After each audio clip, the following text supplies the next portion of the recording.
ভারতীয় আইটি কোম্পানিতে বড় ধাক্কা। আমেরিকায় কাজ করতে যাওয়ার ভিসার অনুমোদন অনেকটাই কমে গিয়েছে।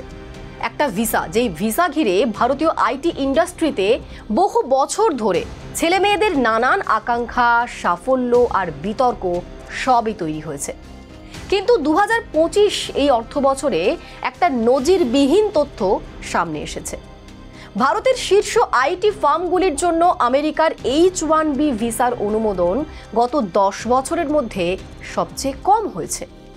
ভারতীয় শীর্ষ আইটি কোম্পানিগুলো যেমন TCS, Infosys, Wipro, HCL, LTI, মাইন্ডট্রি সব মিলিয়ে H-1B ভিসার অনুমোদন কমে এসেছে মাত্র 4,573-এ।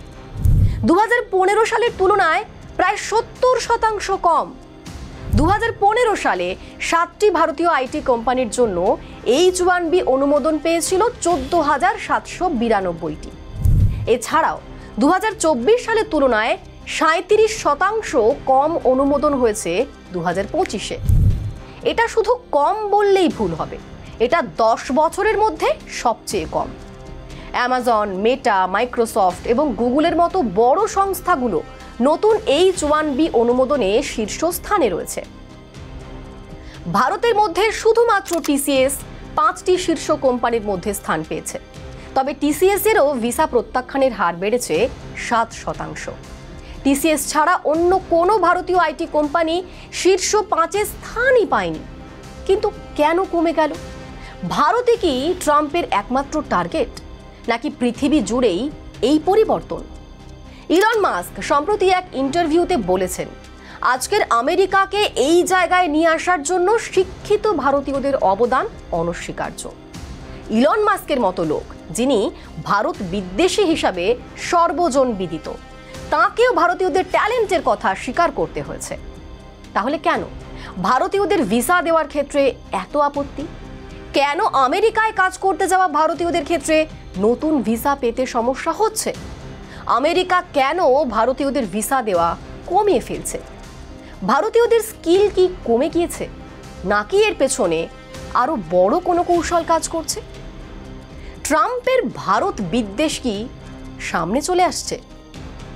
আমেরিকায় বেশ কিছুদিন ধরেই গুঞ্জন তৈরি হয়েছে যে দেশের ছেলে মেয়েদের চাকরি না দিয়ে বিদেশিদের চাকরি দেওয়া হচ্ছে, আর যার কারণে আমেরিকায় বেকার সমস্যা দিন দিন বাড়ছে, আর ভিন দেশের লোকেদের সংখ্যাও আমেরিকায় বেড়ে যাচ্ছে। সেই কারণে আমেরিকার সংস্কৃতি, অর্থনীতি থেকে রাজনীতি সমস্ত ক্ষেত্রেই প্রশাসনকে বিভিন্ন সময় চাপের মুখে পড়তে হচ্ছে। ট্রাম্প দ্বিতীয়বার ক্ষমতায় আসার পর থেকেই অভিবাসন থেকে ভিসা সংক্রান্ত বিষয়ে কড়াকড়ি শুরু করেছেন। স্বাভাবিক কারণেই আমেরিকায় চাকরি বা রিসার্চ করতে যাওয়া ভারতীয়রা বেশ অসুবিধার সম্মুখীন হচ্ছেন। এই H-1B ভিসা, এই ভিসা হলো একটা বিশেষ ধরনের কর্মী ভিসা, যা দক্ষ বিদেশি পেশাদারদের জন্য আমেরিকা দিয়ে থাকে। এই ভিসা সেই সব বিদেশি পেশাদারদের দেওয়া হয় যারা বিশেষ বিশেষ ক্ষেত্রে গুরুত্বপূর্ণ পেশায় কাজ করেন। সাধারণত software engineer, AI expert, data scientist, engineer, চিকিৎসক, রিসার্চ ইত্যাদি ক্ষেত্রের পেশাদার কর্মীদের এই ভিসা দেওয়া হয়। এই ভিসার মাধ্যমে আমেরিকার কোম্পানি তাদের প্রয়োজনীয় সেক্টরে দক্ষতা সম্পন্ন বিদেশি কর্মী নিয়োগ করতে পারে, বা বলা যেতে পারে যারা আমেরিকায় চাকরির অফার পেয়েছেন, যাদের অন্তত ব্যাচেলর ডিগ্রি বা তার সমপরিমাণ যোগ্যতা রয়েছে, সেই সমস্ত বিশেষ পেশাগত দক্ষতার মানুষকেই এই ভিসা দেওয়া হয়। কিভাবে পাওয়া যায় এই ভিসা? প্রথমে আমেরিকার নিয়োগকর্তাকে USCIS-এ H-1B ভিসার জন্য আবেদন করতে হয়। আমেরিকার শ্রম বিভাগ থেকে অনুমোদন পেতে হবে, যাতে নিশ্চিত হয় যে বিদেশি কর্মীকে স্থানীয় কর্মচারীদের বেতনের সমান বা তার থেকে বেশি বেতন দেওয়া হবে। USCIS প্রতি বছরের নির্দিষ্ট সময়ে আবেদন গ্রহণ করে। আবেদন অনুমোদিত হলে ভিসা ইস্যু হয়। এই ভিসা সাধারণত 3 বছর মেয়াদের হয়, যা আরও 3 বছর বাড়ানো যায়। H-1B ভিসা পাওয়ার প্রধান 3টি কারণ হচ্ছে, অনেক সেক্টরে আমেরিকার নিজস্ব লোক কম, আর সেই ট্যালেন্ট ঘাটতি পূরণ করতেই এই ভিসা দেওয়া হয়। ভারত, চীন, জাপান, রাশিয়া সারা পৃথিবী থেকে দক্ষ লোক আমেরিকায় যান কাজ করতে। 2 নম্বর কি? 2 নম্বর হচ্ছে ডিজিটাল সেক্টর, যেমন গুগল, মাইক্রোসফট, অ্যামাজন, মেটা, যাদের ভারতীয় ট্যালেন্ট ছাড়া প্রায় চলেই না। সেই সমস্ত জায়গায় বিদেশ থেকে বা বলা যেতে পারে এতদিন ভারতীয়দের ট্যালেন্টকেই কাজে লাগিয়েছে কোম্পানিগুলো।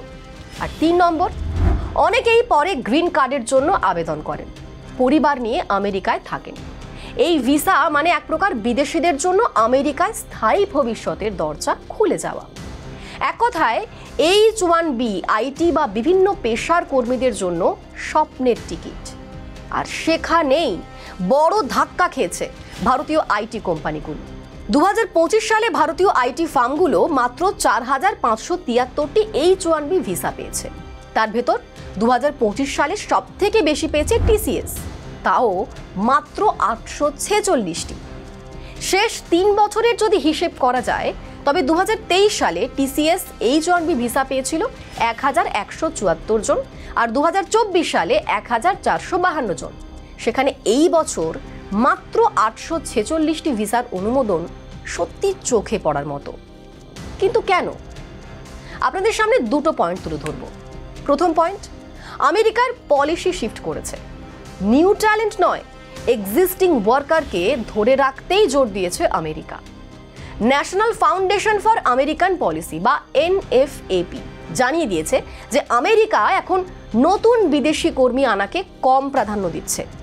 নতুন বিদেশি কর্মীদের থেকে যারা ইতিমধ্যেই আছে তাদেরই ধরে রাখতে জোর দিয়েছে USCIS। এই মুহূর্তে 8 লাখেরও বেশি শুধু ভারতীয় দক্ষ কর্মী গ্রিন কার্ডের লাইনে রয়েছে। গ্রিন কার্ড ব্যাকলগে লাখ লাখ মানুষ আটকে আছে। তাদের অনেকের H-1B বাড়ানো অত্যন্ত জরুরি, তাই নতুনদের ভিসায় কোপ পড়েছে। সেখানে পুরনোদের ভিসার মেয়াদ বাড়ানোর দিকে বেশি ঝুঁকেছে আমেরিকা। পুরনো কর্মীদের ভিসা রিজেকশন রেট মাত্র 1.9%। অন্যদিকে নতুন ভিসা আবেদনকারীদের রিজেকশন ভয়াবহভাবে বেড়েছে। দ্বিতীয় পয়েন্ট, এই প্রথম ভারতের বিগ আইটি কোম্পানিগুলোর দাপটকে পেছনে ফেলে এগিয়ে এসেছে আমেরিকার নিজস্ব আইটি কোম্পানি। নতুন H-1B অনুমোদনের শীর্ষ 4-এ রয়েছে অ্যামাজন, মেটা, মাইক্রোসফট, গুগল। আগে এই জায়গা ভারতীয় আইটি কোম্পানিগুলো দখল করে রাখত। এখন পরিস্থিতি পুরো উল্টে গিয়েছে। এখন আমেরিকান বিগ টেক কোম্পানি নিজেরাই বেশি বিদেশি ট্যালেন্ট নিচ্ছে। USCISও এখন টার্গেট করছে হাই ভ্যালু, হাই স্কিল কর্মীদের সরাসরি নিযুক্ত করার। আর তাই ভারতীয় সার্ভিস ভিত্তিক কোম্পানিগুলোর আবেদনে বড় সড়ো কোপ নেমেছে। তার সঙ্গে যুক্ত হয়েছে সফটওয়্যার ইঞ্জিনিয়ার ক্যাটাগরিতে আমেরিকার বাড়তি নজরদারি। প্রশ্ন তৈরি হয়েছে, ওই স্কিল কি আমেরিকানরা দিতে পারবে না? ভারতীয় আইটি সেক্টরগুলোর উপর নির্ভরতা ছেড়ে বেরিয়ে আসছে আমেরিকা। এর ফলে ভারতীয় কোম্পানিগুলোর অবস্থা কি চাপের মুখে পড়বে? উচ্চশিক্ষিত ছেলেমেয়েরা চাকরির জন্য কি করবে? বা PhD করার জন্য আমেরিকার বদলে ইউরোপ কতটা সহায় হবে? বা কোন দেশকে বেছে নেবে? এখন সেই বিষয়টাই ভাবাচ্ছে। ডেটা বলছে শুধু ভারতই নয়, সব দেশই এই নিয়মের গ্যাঁড়াকলে পড়েছে। তাই ভারতকে আলাদা করে টার্গেট করা হচ্ছে কিনা এর কোনো প্রমাণ নেই। তবে ভারত অবশ্যই বেশি ক্ষতিগ্রস্ত হচ্ছে, কারণ H-1B আবেদন ভারত থেকেই সবচেয়ে বেশি হয়।